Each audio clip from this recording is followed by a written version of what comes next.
Well, let's cross then straight to Kyiv. We're going to speak to a correspondent who joins us from there, Gulliver Cragg. Gulliver, we heard of those explosions on the outskirts of Kyiv a lot earlier on. Tell us what the situation is in the city there now. Well, I'm right now in the very centre of Kyiv, and clearly it's much quieter than usual. There's much less traffic. Everyone walking around is looking very anxious. Perhaps to give you a little picture of the general atmosphere, right beside me here is a lady who works at the National Museum of Medicine of Ukraine, which is a building just out of shot here. She came to work this morning, not realising that it would be closed. Basically is right now finding out that martial law has been declared and that Ukraine is under attack and that the museum is closed. And she's looking at her phone trying to get the latest information. I met a couple of other people who had come into the city centre in order to go to work this morning and then found out that their places of work were closed. Not everything is closed, it seems, but most shops do. I can't really tell you what percentage of shops are closed, but I've seen some that are closed and some that are open.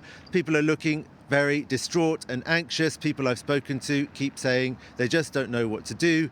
And there is very much the sense that Ukraine is being invaded from all sides as we speak, even though civilian infrastructure in the capital has not been targeted. There have been aerodromes all around the country, even in places that really people thought would be unlikely to be targeted by Russian airstrikes, such as Uman in the centre of Ukraine.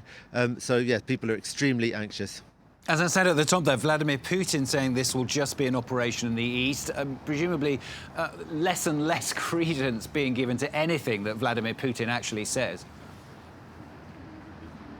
Well, yes, Vladimir Putin says that this is an operation for denazification of Ukraine. Ukraine's president is Jewish. Do we need to say any more than that?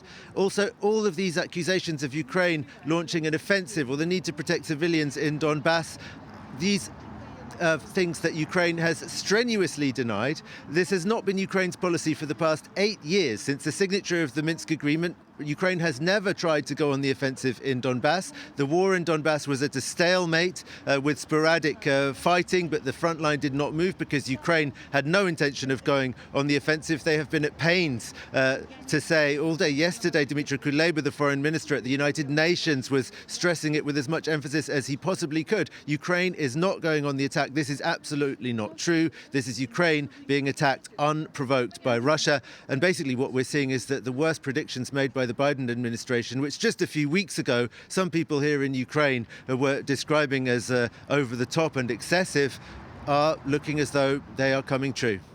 Gulliver, thanks very much. Gulliver Cragg, our correspondent, talking to us there from the centre of Kyiv.